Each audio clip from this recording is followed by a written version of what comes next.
আসসালামু আলাইকুম। আমরা আজকে মূলত সেমিফাইনাল খেলার উদ্দেশ্যে মাঠের উদ্দেশ্যে রওনা হলাম। মাঠে যাওয়ার পর দেখি ২ দলের প্লেয়াররাই মোটামুটি সবাই চলে আসছে ২-১ জন বাদে। এইজন্য সবাই প্রস্তুতি নিচ্ছে মাঠে নামার।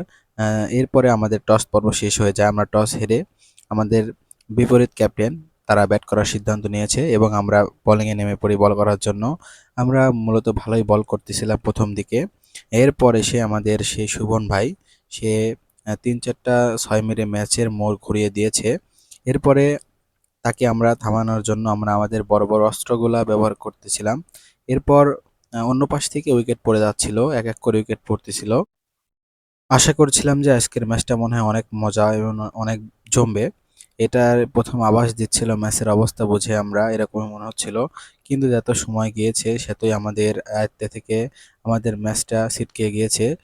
সেই সুমন ভাই একটি করে বিশাল, বিশাল একটি সিক্স মেরে, মেরে সে মাঠের একবারে গ্যালারির মাঠের সীমানার বাইরে পাঠিয়ে দিচ্ছে ১২ রানের মধ্যে ২ টা ৬ এর মতো সে মার দিচ্ছে। এরপর আমরা আমাদের সাধ্যমতো চেষ্টা করেছি। আ আলহামদুলিল্লাহ আমরা ভালোই বল করতেছিলাম। কিন্তু আমাদের বিপরীত দলের ব্যাটিংরা তারাও হাল ছাড়ার পাত্র নয়। তারা প্রচুর পরিমাণে আমাদেরকে পিটিয়েছে।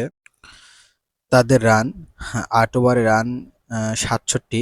হয়তোবা তারা ১২ ওভার পর্যন্ত শেষ পর্যন্ত যদি খেলে তাহলে তাদের রান ১১০-১৫ হবে এরকম। কিন্তু আমাদের বোলিংরা শেষ বেলায় এসে অনেক পরিমাণ রান খেয়ে গিয়েছে। আমাদের বিপরীত ব্যাটিংরা তারা প্রচুর পরিমাণ মেরেছে এবং ১২ ওভারে তারা ১২০ না ২২ রান টার্গেট দিয়েছে। এরপর আমরা ব্যাটিংয়ে নেমে পড়েছি। আমরা অতটা ভালো খেলতে পারি নাই। আমাদের লাস্ট ওভার খারাপ হওয়ার কারণে তারা প্রচুর পরিমাণ রান করেছে। ২০-২৫ রান লাস্ট ওভারে হয়ে গিয়েছে। আলহামদুলিল্লাহ আমরা হার-জিত থাকবেই খেলায়। আমরা মূলত এই ম্যাচটি হেরে গিয়েছি। এটা আমাদের ভাগ্যে লেখা ছিল এটাই হবে, এটা মেনে নিতে হবে। এটা খেলার অংশ। এক দল জিতবে, এক দল হারবে। তাদের যে দলটি আমাদের সাথে খেলে ফাইনালে চলে গেল, আমরা সেমিফাইনাল থেকে বাদ হয়ে গেছি। অ্যা আশা করি তারা ফাইনালে ভালো একটি ম্যাচ আমাদেরকে উপভোগ করার মতো একটি ম্যাচ দিবে তারা। ২ দলই ভালো খেলবে আশা করি, ফাইট হবে। আর কি আজকে আমরা চেষ্টা করেছি কিন্তু আমাদের ক্যাপ্টেনের ভুল ডিসিশনের কারণে আমরা আজকের ম্যাচে একেবারে পজিশন খাওয়ার কারণে আমরা আর কি হেরে গিয়েছি।